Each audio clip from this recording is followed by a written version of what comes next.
Hello internet and welcome back to the most inquisitive channel on YouTube, Life's Biggest Questions, the place where nothing, not even a fictional showdown between pint-sized demonic psycho dolls, could make us stray from the path of questionable cultural enlightenment. What's going on guys? As per usual, I'll be your disembodied floating voice, Jack Finch, as we peel back the curtain on the paranormal demonic dollhouse, wonder why the hell they're having a tea party, and suspiciously ask the question, what if Annabelle fought Chucky? Roll the clip.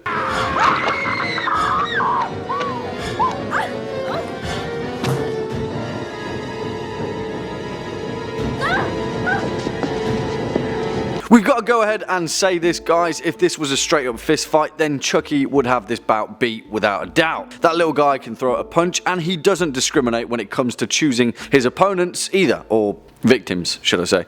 But it's not that easy. Neither Annabelle or Chucky like to fight fair, so as you can imagine, there's going to be some pretty nefarious machinations taking place. Before we jump into that demonic pit though, you know how it is guys, if you're a fan of this video, the Conjuring universe, the Child's Play franchise, or just LBQ in general, then be a sport and hit that thumbs up button, as well as that subscribe bell so you can stay up to date with our latest and greatest uploads. Also, if you'd like to share this video with a friend, then please go ahead, because you never know when they'll be needing a few combat lessons versus a demonic porcelain doll. Since Charles Lee Chucky Ray, aka the Lakeshore Strangler, first slashed his way onto our silver screens back in 1988, the world of horror fiction has been transfixed by the fear of moving inanimate objects, uncanny resemblances of the human form where something just isn't quite right. Chucky led the way for the Child's Play franchise, which managed to spread its seed across 7 feature films, the most recent being 2017's Cult of Chucky, cementing the red-headed good guy doll as one of the most malevolent horror villains of all time, alongside the likes of Jason Voorhees, Freddy Krueger and Michael Myers. He's a household name,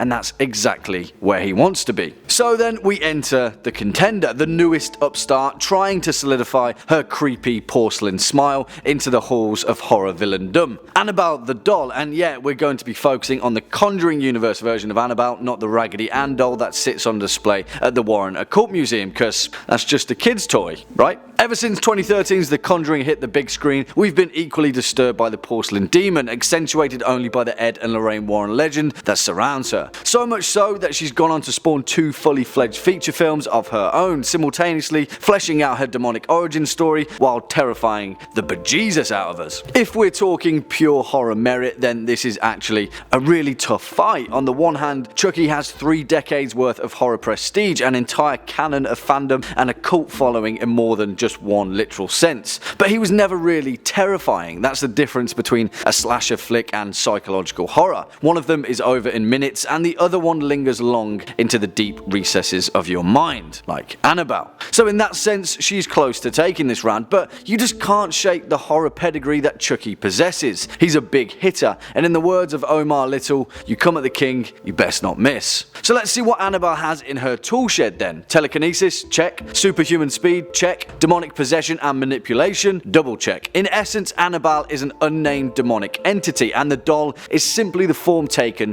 for its demonic vessel. The fragility of her shell, porcelain obviously, matters not to what it actually contains, because whatever unfortunate soul takes a pop at it has got a freaking demon to contend with. That's tough unless you've got the silky scarves and skills of an exorcist, which I'm pretty sure Chucky doesn't believe in God. It's gotta be tough. Compare that to Chucky, who really is just a human, well, a homicidal serial killer slash criminal genius and night immortal voodoo sage, but still just a human, albeit in the shell of a near enough indestructible plastic child's toy who manages to survive being shot in the chest and heart, having his head explode via compressed air tube, being sliced to pieces by a mechanical fan, and numerous decapitations and dismemberments. It's safe to say he's a tough son of a gun, so while I don't think he could ever defeat Annabelle, I don't think that she could ever defeat him either. Demonic possession is off the table too, because, come on, Chucky's got the power of voodoo on his side, so that leaves us with only one remaining option. And it's not good news for anyone. We know that from the Chucky canon that he has a voluptuous fetish for monsters, and is obsessed with looking at images of ghouls and vampires in Fangoria. And,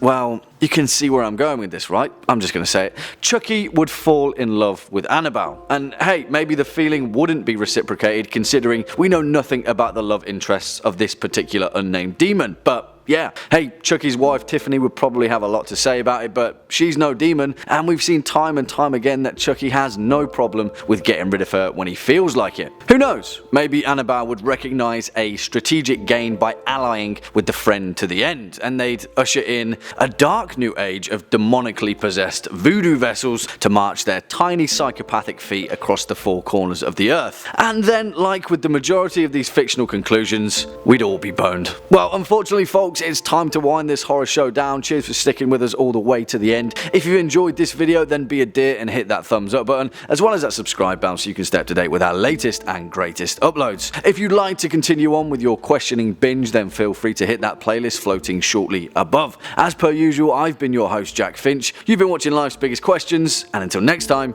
you take it easy.